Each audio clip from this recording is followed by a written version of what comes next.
This channel does not promote any violent, harmful, or illegal activities. All content provided by this channel is meant for an educational purpose only. দেখছেন টিভি9 বাংলা, রয়েছে আমি শুভজিৎ মিত্র। পুজোর মাঝেই বড় সিদ্ধান্ত ডাক্তারদের। তিলোত্তমা কাণ্ডের প্রতিবাদের সুর চড়িয়ে এবার গণ ইস্তফার বার্তা।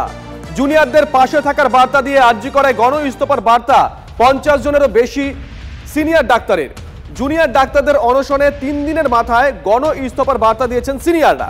পরিষেবায় প্রভাব পড়বে না দাবি সিনিয়র ডাক্তারদের। আন্দোলনকারীদের দাবি বিবেচনা করুক সরকার, দাবি সিনিয়রদের। দাবি পূরণ না হলে ব্যক্তিগত ইস্তফার হুঁশিয়ারিও দিয়েছেন সিনিয়র চিকিৎসকরা। সরকার দ্রুত সমাধান করুক, ডিএমই কে চিঠি সিনিয়র ডাক্তারদের।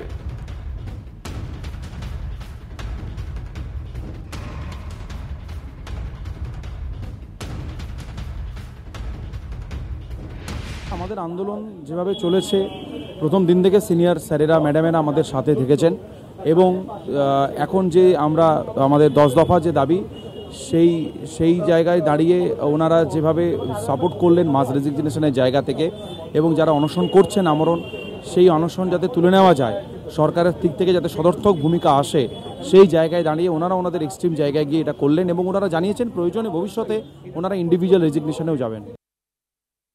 আমাদের বার্তা যে সরকার তাদের সাথে কথা বলুক। ওই যে 7 জন হাঙ্গার স্ট্রাইকে বসেছে, ওরা যে ডিমান্ডগুলো নিয়ে বসেছে, ওগুলো কিন্তু শুধু ওদের ডিমান্ড নয়, সিনিয়র জুনিয়র সমস্ত চিকিৎসকেরই কিন্তু দাবি। এবং সেই দাবি সরকার যাতে আমরা অনুরোধ করব, এবং আমাদের এই গণ ইস্তফা দেওয়ার উদ্দেশ্য সরকার যাতে সদর্থক ভূমিকা নিয়ে ওদের সাথে কথা বলে এবং ওদের দাবি দেওয়া মেনে নেয়, এবং তাহলে ওদের হাঙ্গার স্ট্রাইক যদি ওঠে, দেন আমরা অন্তত এই জায়গা থেকে সরবো। না হলে এই যে আমাদের গণ ইস্তফা হয়েছে অ্যাকসেপ্ট না হলে আমরা ইন্ডিভিজুয়াল স্তরে ইস্তফা দিতে আমরা রাজি। কুণাল ঘোষ তারা নতুন নিয়োগ করবে, এটা কি কাটমানি উপায় একটা রাস্তা খুঁজছেন যে সিভিক ডাক্তার নিয়োগ করে কাটমানি করব? কুণাল ঘোষেদের যদি সামান্য বুদ্ধি থাকে, এখানে মুখ্যমন্ত্রীকে নিয়ে এসে অনশনকারীদের কাছে হাত জোড় করে বলুন যে আমরা তোমাদের দাবি মেনে নিলাম এবং দাবি আমরা বাস্তবায়িত করতে এই আমাদের শিডিউল। এটা না করে তিনি যুদ্ধ ঘোষণা করেছেন। আর কুণাল ঘোষ যত এই সমস্ত অর্বাচীনের বক্তব্য রাখবেন, তত মানুষের প্রতিরোধ বাড়বে। আন্দোলনের চাপে পড়ে সিসিটিভি বসছে, আন্দোলনের চাপ, কোর্টের চাপে তুমি বাপ বলছো, বাপের পর তুমি সিসিটিভি বসাচ্ছ। এতদিন কেন বসাওনি সিসিটিভি? যদি তুমি সবকিছু ব্যবস্থা করো, তাহলে হাসপাতালের ডাক্তারদের উপরে হামলা হচ্ছে কেন? এমনি হাসপাতালে ডাক্তার নেই। যেটুকু ডাক্তার আছে, যে সংখ্যার ডাক্তার আছে, তাদেরকে যদি দুশ্মন বানিয়ে দেওয়া যায়, তারা চলে আসবে হাসপাতালে। কি করবে? যারা চাকরি যদি ছেড়ে দেয়, কোথায় যাবো আমরা? আর এই মুহূর্তে একটা বড় খবরের দিকে নজর রাখতেই হচ্ছে। আরজি করের অধ্যক্ষ এবং এমএসভিপি কে তলব নবান্নের বড় খবর। আরজি করের অধ্যক্ষ ও এমএসভিপি কে তলব নবান্নের। ডাক্তারদের নিরাপত্তা ইস্যুতে ভার্চুয়াল বৈঠকে মুখ্য সচিব, বড় খবর। স্বাস্থ্য সচিবের সঙ্গে জরুরি বৈঠক মুখ্য সচিবের। সৌরভ দত্ত আমাদের সঙ্গে রয়েছেন, আমাদের সহকর্মী। সৌরভ, কি কারণে নবান্ন তলব করেছে? এটা কি সিনিয়র ডাক্তাররা যে বার্তা দিয়েছেন গণ ইস্তফা দেবেন, তারই একটা ফলাফল?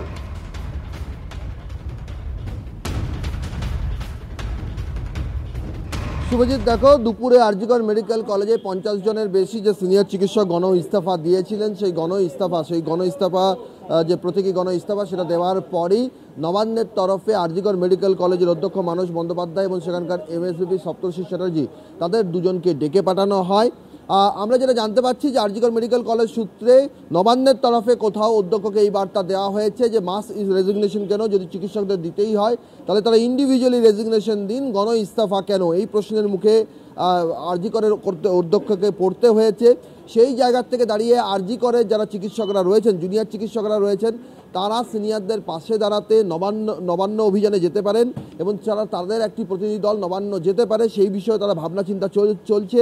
এই মুহূর্তে তাদের মধ্যে সেটা আলোচনা স্তরে রয়েছে, তারা শেষ পর্যন্ত সেটা যাবেন কিনা। তবে এই মুহূর্তে সবচেয়ে যেটা বড় খবর যে আরজি করে গণ ইস্তফার পর সেখানকার অধ্যক্ষ এবং এমএসভিপিকে তলব করেছে নবান্ন। শুভজিৎ। সৌরভ, সঙ্গে থাকা আরো একটা বড় খবরের দিকে নজর রাখতে হচ্ছে। গণ ইস্তফা নিয়ে দ্বিধা বিভক্ত এসএসকেএমের চিকিৎসকরা। গণ ইস্তফা নিয়ে দ্বিধা বিভক্ত এসএসকেএমের চিকিৎসকরা।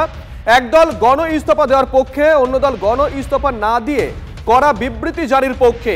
একাডেমিক বিল্ডিংয়ে চলা বৈঠকে তীব্র মতান্তর।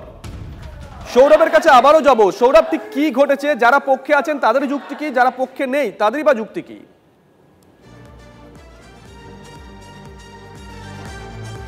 দেখো, আমরা দর্শকদের যে ছবি এই মুহূর্তে দেখাচ্ছি, যে একদিকে যখন ফ্যাকাল্টিরা বৈঠকে ছিলেন তখন বাইরে স্লোগান শাউটিং করছেন জুনিয়র চিকিৎসকেরা। এই স্লোগান শাউটিংয়ের কারণ হচ্ছে এসএসকেএম এর যারা চিকিৎসক রয়েছেন, যারা এই মুহূর্তে দেখো এখানে এসে দাঁড়িয়ে রয়েছেন, আর তারা তাদের মধ্যে বিভাজন রয়েছে। এক দল গণ ইস্তফার পক্ষে, মাস রেজিগনেশনের পক্ষে, আরেক দল এখনই মাস রেজিগনেশনের পক্ষে নয়। এই নিয়ে তাদের মধ্যে তীব্র মতভেদ রয়েছে এবং সিনিয়র চিকিৎসকদের এই সিদ্ধান্তকে ঘিরে জুনিয়রদের মধ্যে অসন্তোষ রয়েছে।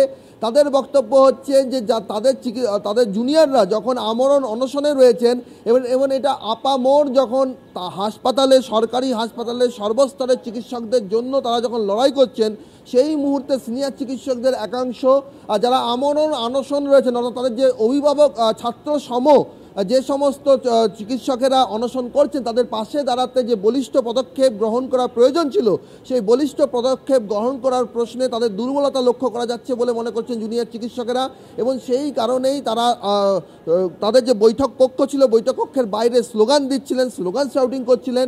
আর কিছুক্ষণের মধ্যেই এসএসকেএমের চিকিৎসকদের একটি দল তারা মঞ্চ পর্যন্ত যাবেন, ধর্মতলার অনশন মঞ্চ পর্যন্ত যাবেন, তারা মিছিল করে যাওয়ার কথা। সেক্ষেত্রেও দেখার যে কতজন চিকিৎসক এই মিছিলে পা মেলান।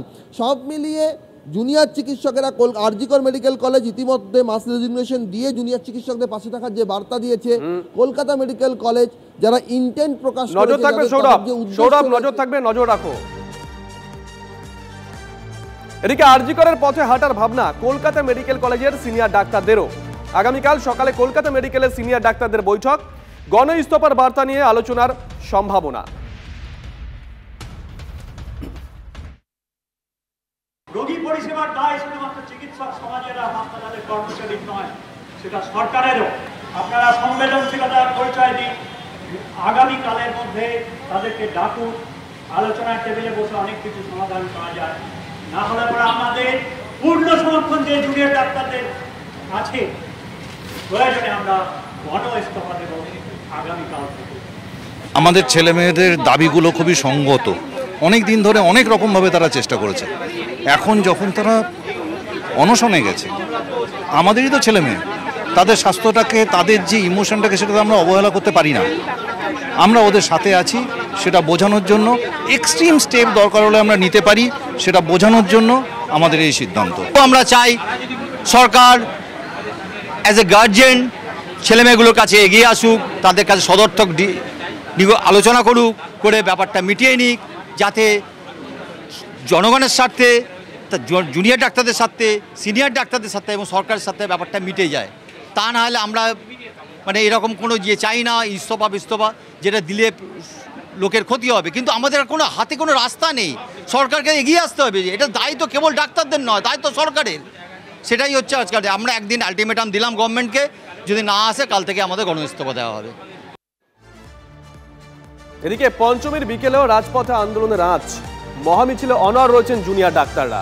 মহামিছিলের অনুমতি দেয়নি পুলিশ, যানজটের কারণ দেখিয়ে অনুমতি খারিজ পুলিশের। কলকাতা মেডিকেল কলেজের সামনে ইতিমধ্যেই জমায়েত। প্রদীপ্ত আমাদের সঙ্গে রয়েছেন স্পট থেকে। প্রদীপ্ত, 4:30 মিছিল বের হওয়ার কথা ছিল, 4:38 এই মুহূর্তে ছবিটা।